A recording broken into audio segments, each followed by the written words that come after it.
Hey guys, good morning. It is Monday around 10 o'clock. Just got done with weightlifting. I play college baseball here in my hometown, and last Friday, I went to northern Nebraska for a 66 Ford pickup. Today I'm going for a 67 Dodge Coronet 440.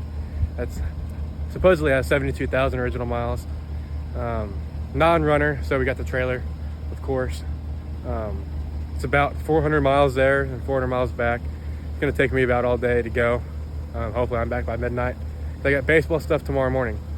So here is the rig. We have my 2015 Chevy Silverado, and then borrowing my cousin's trailer because I don't have a car trailer, just a gooseneck right now. So this is gonna be a fun trip. I'll keep you guys informed along the way. It's gonna be a great day. I'm excited for it. Hope you guys are too. Thanks for watching, and let's get on with it. I just wanted to inform you guys a little bit of how I came across this Coronet. So I'm actually in a 72 Gran Torino group on Facebook, and there's a 72 Gran Torino in this sale, and someone shared it in that group about a month ago. So I went on there. My main goal was to get that Torino because I've been wanting one for a long time, but there's a couple other vehicles that piqued my interest. There's a 68 Cadillac DeVille, and then there's a 63 LeSabre, and I was pretty interested in those, but they went a little higher than what I was wanting, and I plan on getting at least one, maybe two vehicles, and I didn't want it to make two 12-hour total trips. So I ended up passing on those and getting this Coronet. It's pretty fortunate. I've been blessed with auctions recently. I got that 66 Ford pickup last week for a good price, and then I feel like I got a pretty good price on this Coronet. It's a pretty rare car, and where are you going to find another? At least for this price. It's in pretty good shape. I think you guys are going to be surprised. The owner's number, he is an estate sale, but the owner is in a retirement home, or a veteran's home actually.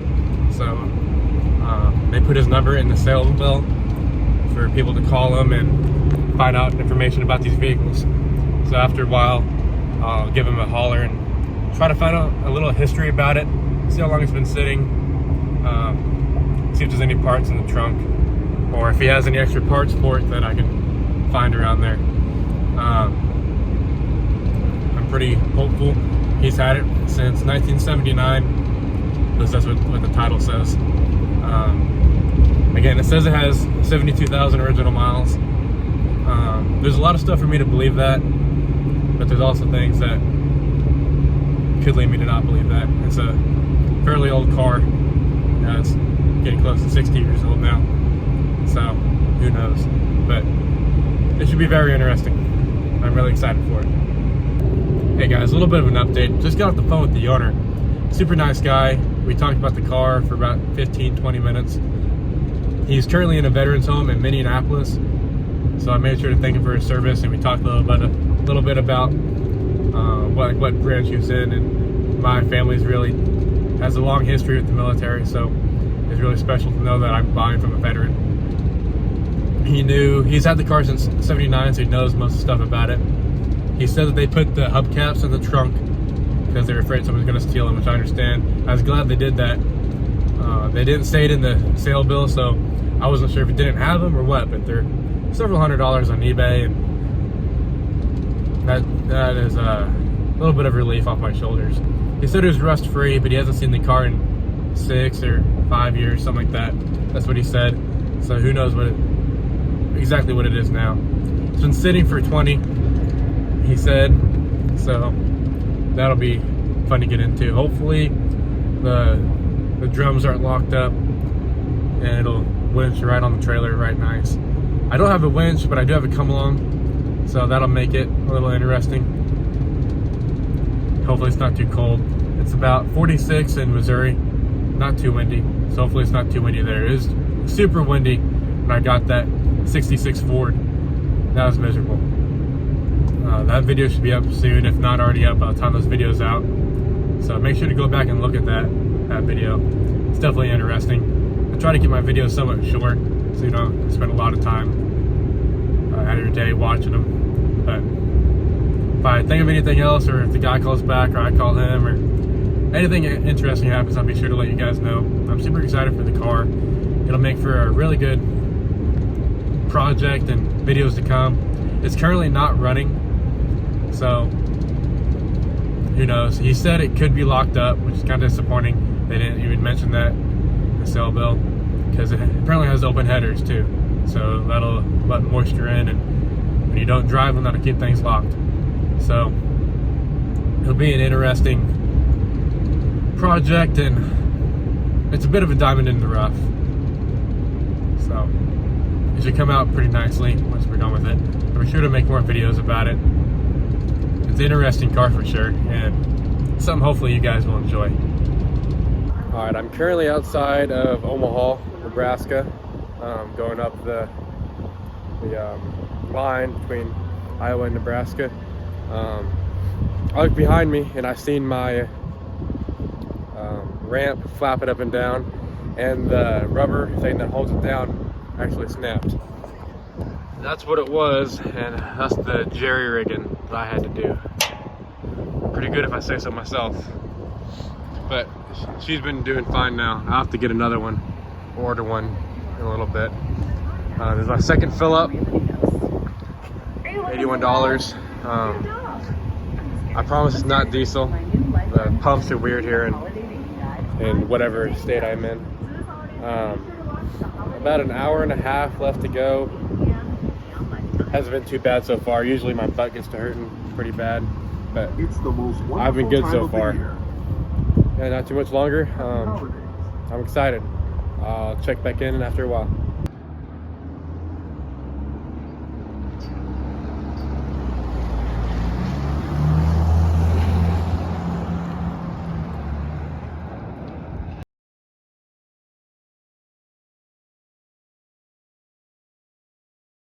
All right, guys, here I am.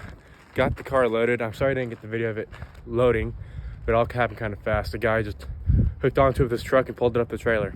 It took about 5 minutes. Real simple. I'm gonna try to get in the trunk. There's no lock, so you have to use a screwdriver, or attempt to. I've never done it before. I've just seen it done, but who knows what goodies we got in there. See, I watched the video on it. Stick it straight in.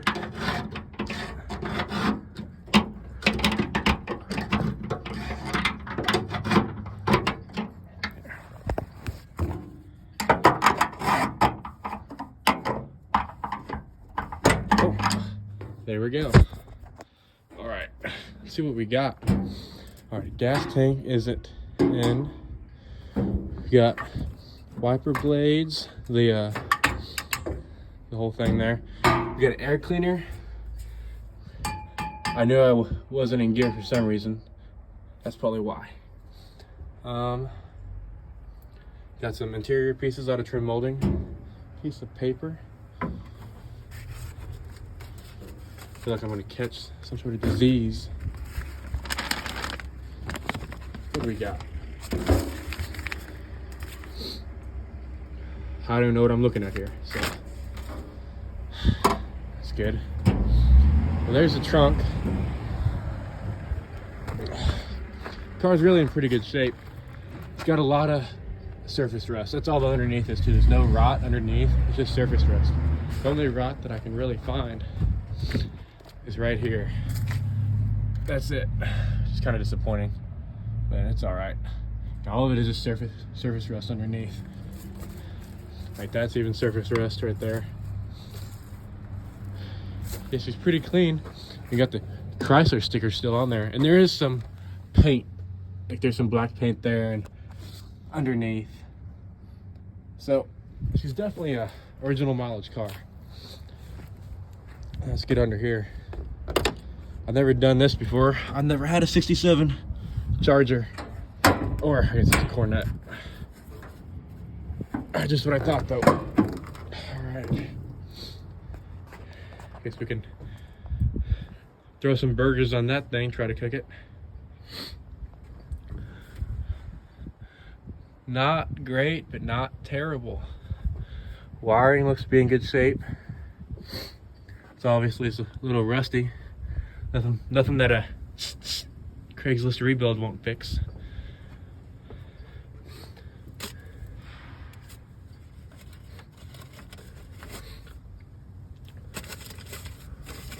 What do we got under here?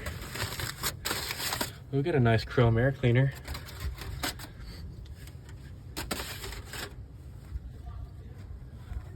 She's free. That's great. I'm really curious if it's gonna be stuck or not. I'm scared to even pull on anything.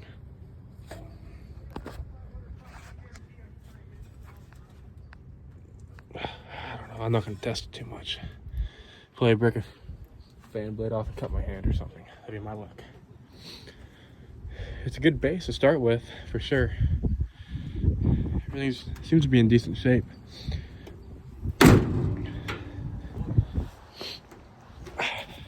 And he did have the hubcaps. I'll show you real quick.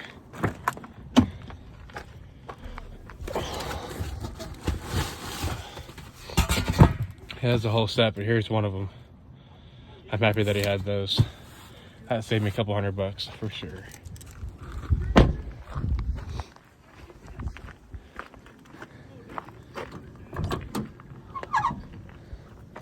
Interior ain't terrible either. Bottom of the doors, they're there. Window cranks.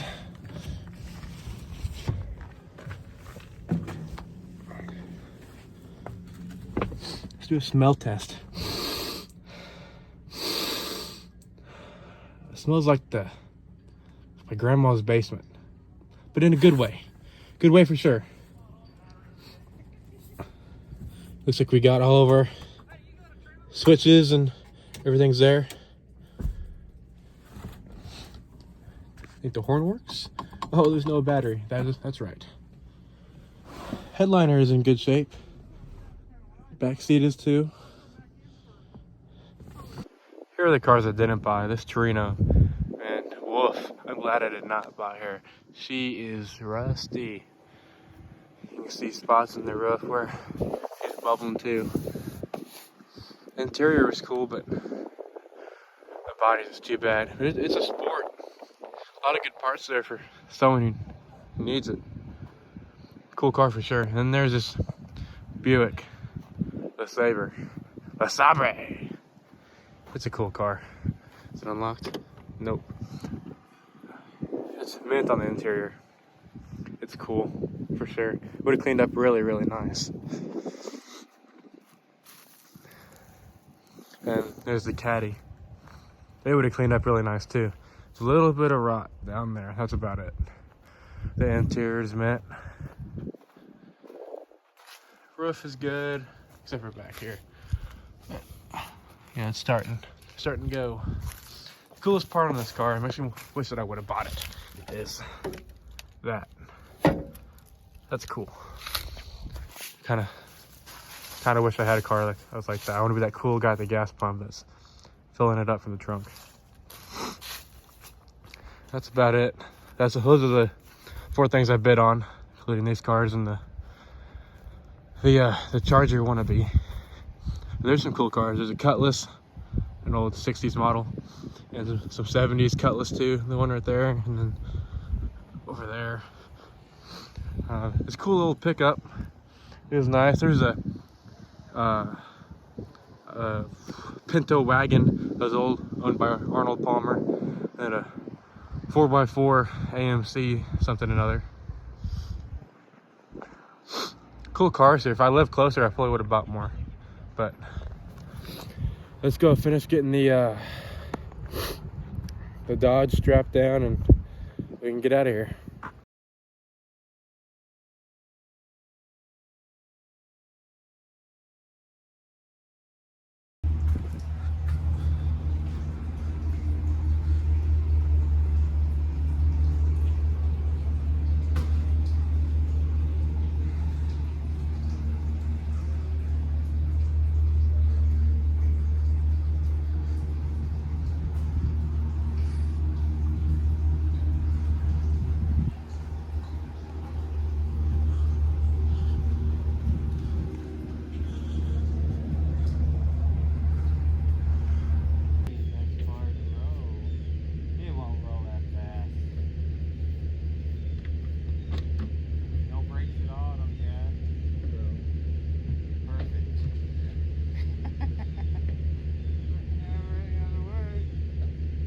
I'm not in yet.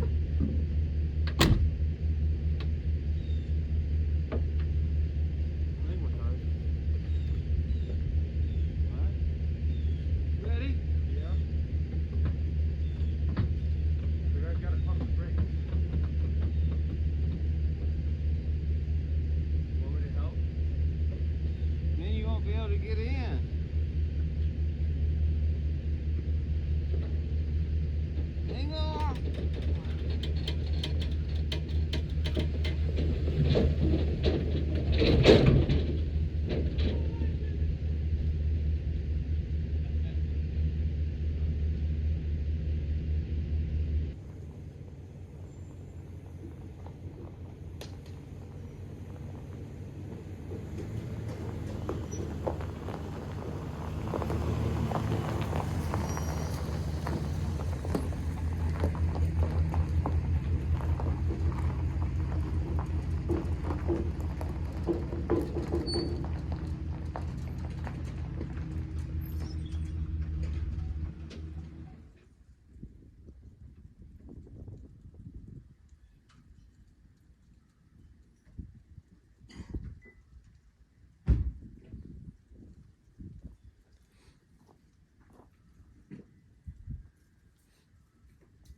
Oh, it started going too fast.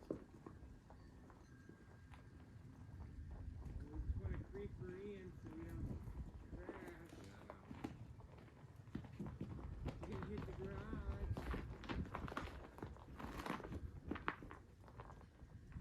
Just slow down. It'll slow down when it hits the hump. Oh. Got enough to grab a hold of back here. With the cutting towards the wall.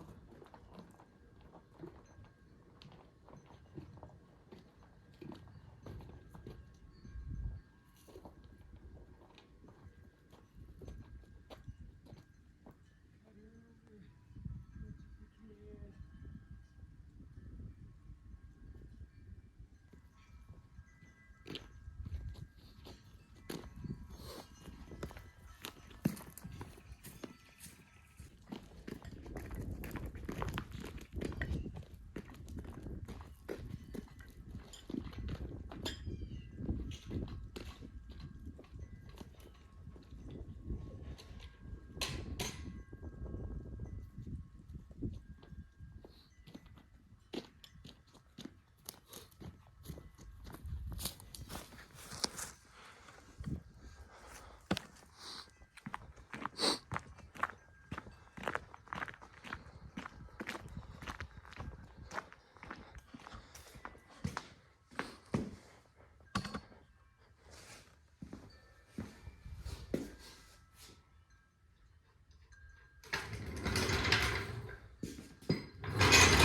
spin the jack more of an angle clear to the tire.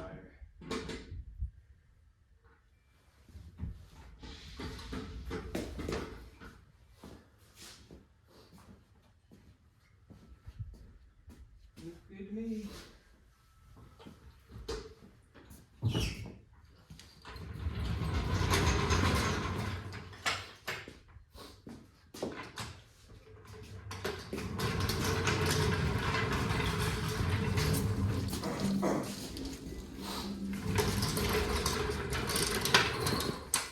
Now I should have put the Ford in here, I guess. Yeah. Have to go clean this oil.